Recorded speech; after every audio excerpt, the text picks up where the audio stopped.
Thank you. All right, good.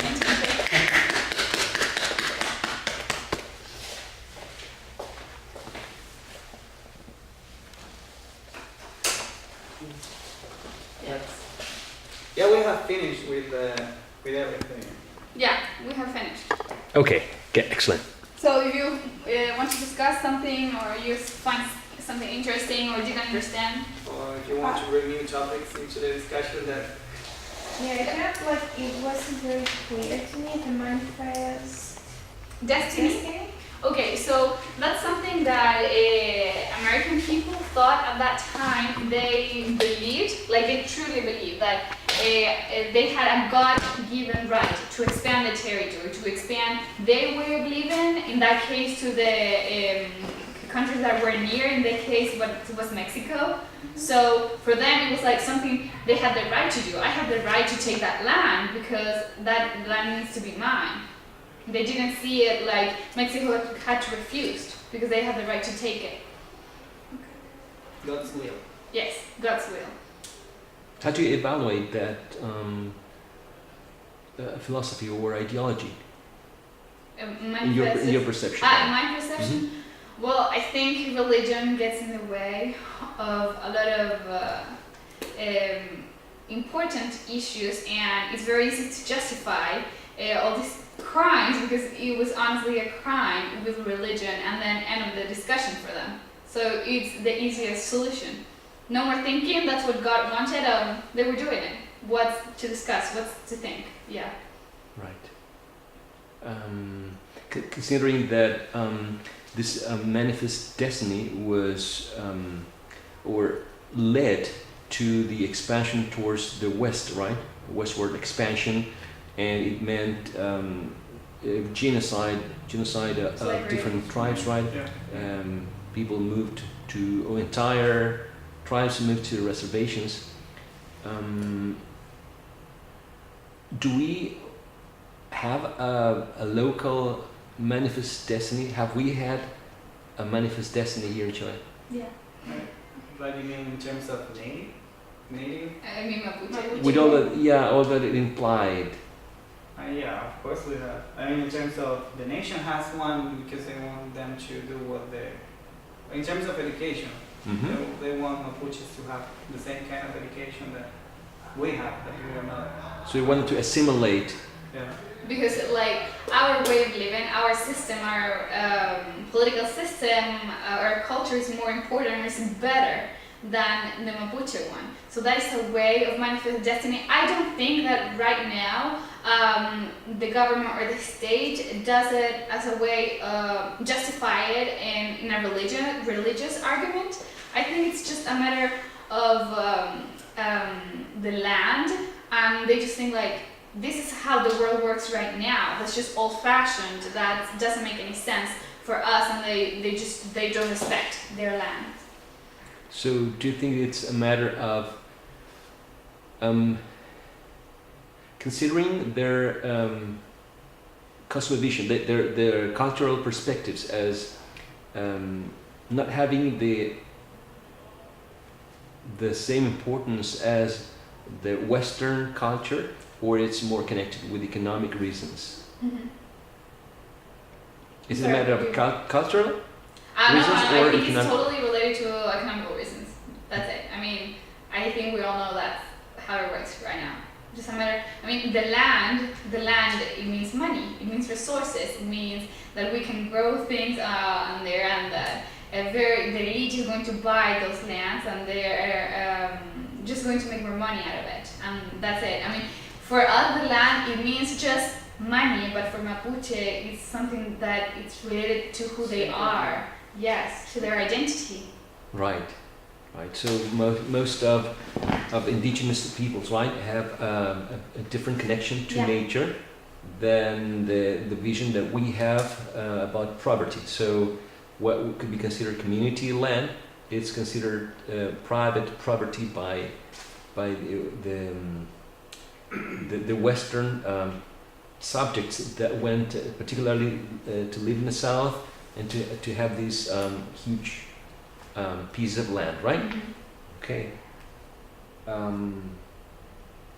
So manifest destiny. Several countries have this manifest destiny, right, which is connected with these sort of Nazi idea of we are the chosen ones, right? Can I add something? It's a Sure. it's a personal experience. When I was in England, you know that the UK, we have Wales and we have Ireland and then we have Scotland, and honestly, I think that English people from England, I mean, they have a manifest destiny that they believe that Irish people in particular, because Irish people have a very, very different way of living and a very different personality from English people, and the English believe that they have this manifest destiny to conquest the Irish part of the UK in the sense that they want them to behave like them. It's very weird and it's very tense at the same time. Yeah. Right. It's a big empire, right? Yeah. They pretend to have all the colonies, not in this case, but all the colonies to live under British standards. Yeah. The Irish are very different from the English, and I think that really bothers them. Right. Yeah, they are imposing a system of values, a cultural system, right? Do you have another question for the group? No. What are the values? Because you mentioned transcendentalism, right? So this is labeled as a transcendentalist writer, right? What are the values that are considered to be transcendentalist values that might be present in this essay, or that in general embody what is considered to be transcendentalism? What do you think? Yes. Okay, so first, one of the most important points for us, I mean, from what we got from the essay, is that the mind, I mean, the man before the subject, in the sense that a man is not a citizen first. He is a man, he's an individual with his own morals, and that a man must follow what he believes in, no matter if that breaks the law imposed by the state in that case. So, for example, in the essay, say it does not matter that. Oh, do you remember that example? That two people. This is on the essay, by the way. Mm-hmm. Two people are drowning on the sea, and you have like a little table made out of wood. So let's say that we're both drowning on the sea, and Alvaro has the little wood piece, but I take it from him because I am drowning. But then Thoreau says that that's not the way it works. It doesn't matter that what you're doing causes your own pain, your own death. It's not right, so you just don't do it. It doesn't matter, like in that case, that the laws tell you that you have to do something. You know it's not correct, so you just don't do it, and you just live with the consequences. Right. And apart from that, it's similar to the idea. It's you don't have to do, if you think that something is unfair and it's harming others, you don't do it. And you will have consequences, but that consequences will be because you're doing what it's right. And it's similar to other books, other pieces of writing. I remember searching for meaning, in which you also have to do what is right.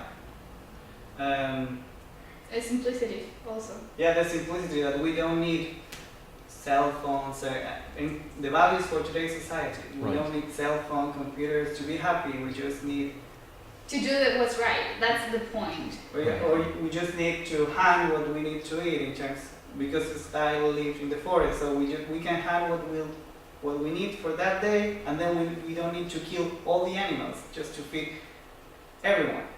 Right. Oh, and what we mentioned, it was true. Like Thoreau spent years in a cabin, living only with it was necessary. It was true. Yeah. Walden. Yeah, Walden. I mean. Yeah, that's it. Walden. Right. That's another literary work. Interesting, right? To prove that someone can actually live.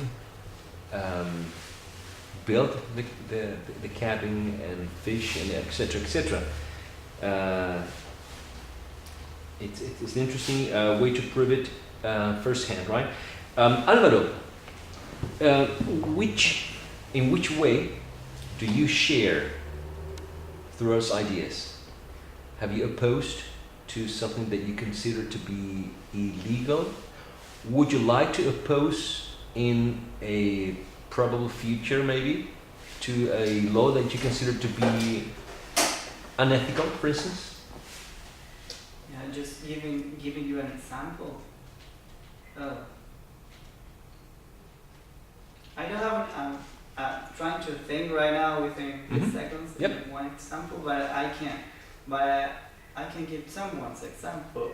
But when you go to vote, let's say you go to vote, but nowadays teenagers don't go to vote and they think that that's the way they can change the world. But some of them don't go to vote because they don't care. But the ones that go to vote and they have them sign and they don't choose a president, that's a way of non-violent or fraud convictions, because they are showing the state or the nation that they want to change, but they don't want the people that they have to choose. And which is your position on that? I think it's a non-violent way of resisting. It's what they have to do, and I don't do that. Okay. I don't do that. Right. Any specific law or any governmental initiative that you consider to be unfair, that you would like to, if you had the chance, if you could complain about it or manifest or join a movement? Oh, that's a really personal question. It is, Yeah. but you can approach to it in general terms. I'll give you some minutes. The same question for you, Barbara, right? Okay, I have the answer.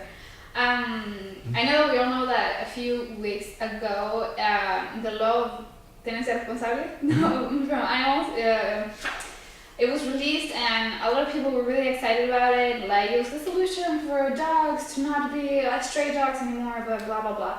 I love dogs in a way that I cannot explain how much I love them. So my brother, he's a vet, and we went to this conference in which this other vet, who was actually present on the making of this law, was explaining what was the law about, because he said that on the news only a real small portion of the law was shown, and only like the positive parts, so people would be happy about it.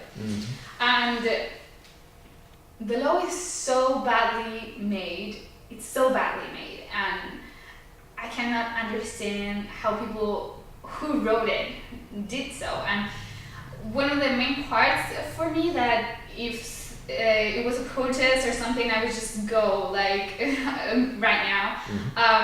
There's this point in which all shelters of animals, they have to compare in front of law the same way that professional kennels have to.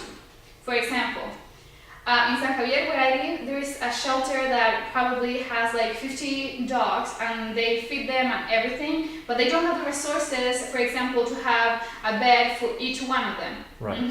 On a different note, the kennels, the professional kennels that actually breed the dogs, to sell them, they all have these resources, and all the facilities are great. Okay, so when people from the government, I don't know who is going to be in charge of actually checking that, but when someone comes to check how the facilities works, the people from the shelter, they're going to be prosecuted because they don't have enough resources for the animals.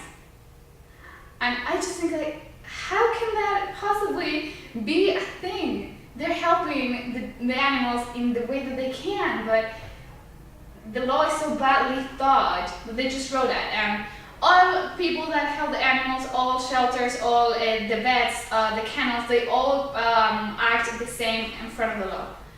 And that part I do not agree. And I think it should be known.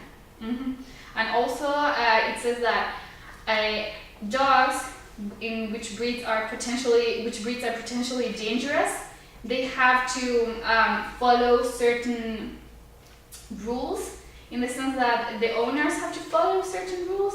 Okay. And I just think that is very ambiguous, because each dog is different, and German Shepherds, Dobermans, and Pit Bulls, they're all labeled as potentially to be dangerous breeds, but not all animals behave the same way. Right. And I don't think it's fair to treat them as such.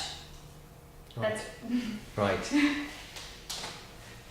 So maybe it was done, was designed. It was really poorly designed. Poorly I just impro- think that it was like a pressure because of the Cholito law, and then they just did this, and I don't know if the people who wrote it really cared. I don't think they did.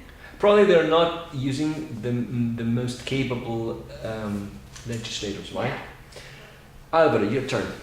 Yeah, I think that I don't break any law, but I follow this guy's conviction in terms of in terms of money. I don't care sometimes for the money, or most of the time, because personally I prefer to work and receive food instead of money.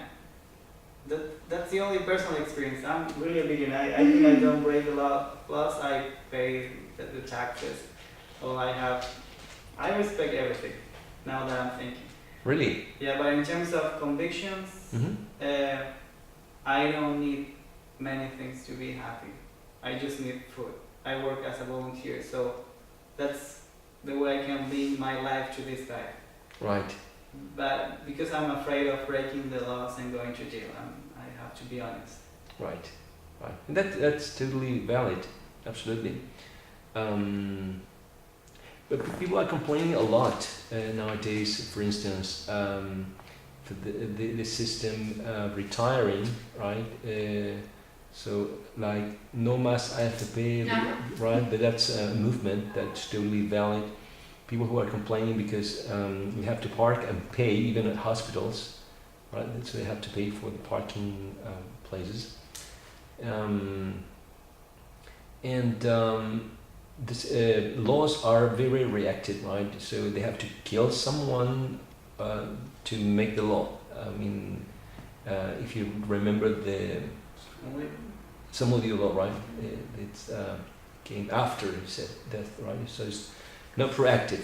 It just happens reacting to, responding to a crime, and also Emilia, right? Also reacting to a situation. What do you think about their presentation? Would you like to give them some words? No, I think like it was very creative. First of all, like the way you presented all the information after your the presentation itself was even more creative. So I liked it even more than being in front of a presentation like the computer and things and go through slices and everything. So it was really good. Thank you. Yeah, I enjoyed the way you developed the ideas in the conversation, pretending that you were helping your classmate, right? Yeah. Okay. Right, who was kind of lost with or had the notes but had to organize everything, and that idea about I just need a little bit, just one push. I have everything here. I just need one push. It gives an idea of what Vygotsky, right, is actually showing in his theories, that you need someone maybe to give you a lift to take you to the upper level. You discussed historical context when you referred to Polk, right, the president. I think there are a lot of people regretting having chosen the current president of the United States. They're paying their taxes, so maybe go to war. So that's also another example, which is actually very current. This Trump president almost launching a war with the people's taxes, right? Referred to even to Walden, which is great because it embodies the connection of the transcendentalists to nature, the fact that nature is a source of energy, a source of spirituality, a source of connection with the simple lifestyle, as Alvaro said, right? The minimal material things to live, right? And you discussed the role of women, the effects on some famous historical figures such as Gandhi and Martin Luther King, right? That are totally connected with his non-violent, resistant message, right? And the only thing that I think that could have been developed a little bit more is in the literary analysis, which aspects are, because you mentioned them, right? Allusions to Matthews, right? Corinthians, right? Similes, Shakespearean allusions. But I think that's just a detail because the whole thing was very, very clear. The whole performance and the dialogue in which he developed all the connections to the movement, right?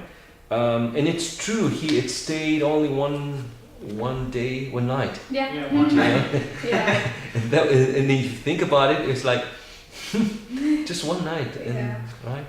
And relative paid. For, Yeah, I think his aunt An aunt. paid the fine. Right. Yeah. So Yeah. if you think about that, it wasn't like 1 year in jail and stuff like that. That night. Exactly, and that encouraged him to write here this essay to complain about the inequalities and all the unfairness in terms of why should I support a government that's killing human beings if it's not my moral or ethical choice? Why am I enforced or obliged as a citizen to participate in something that I really don't really feel comfortable with? And I think you found the essence of this, and you made very important connections with what's going on nowadays. So congratulations for your presentation. I think it was very clear, and I'm not sure if you got the basic ideas from, because I wrote down and all made sense, right? I wrote down all the aspects. Actually, half of these were questions that I was going to ask you, Oh. but you were answering them in your presentation, so that's why I was left with almost none, because it was very thorough. Yeah. The part. For us, it was complicated to deal with politics. Was it? Yeah, because we didn't know the laws at the beginning. Yeah. We didn't know what North State wanted or Southern State wanted. Right. Yeah. And we were looking for the role of women, then we had to look for Yeah. the... It was something that popped into our heads one day that we were rehearsing, and he was like, "What about women?" And because when we were practicing, it was always like the man needs to be like this, the man need to do this, Right. but never men didn't refer it to men and women. It was only men. So yeah, Exactly. They were not. they couldn't. Women couldn't vote. So in that in those days, so I think in that sense, for him, it was like, okay, so those who can vote are like useless because they don't have the power of making decisions. Exactly. That's right. So, and also you referred to the slavery as well, right? Yeah. Yeah. In terms of he did not support slavery, and nor neither the Mexican American Mexican War. War. Right. Okay. Good. I'm very happy. So I'm very happy. who is next? Neil or not? I think well, I'm not sure. I'm not sure about Constanza. I haven't received her formal answer. So Neil and Natalie. I'm not sure if I uploaded the last version of this because they went to my office to move some dates, change them to a different date. So have you seen the syllabus lately? No? Not this week. Okay. So I'm going to check now. I mean, as soon as I get to my office, to see if the latest version of the syllabus was uploaded, because there were some changes in terms of their presentations, Natalie's and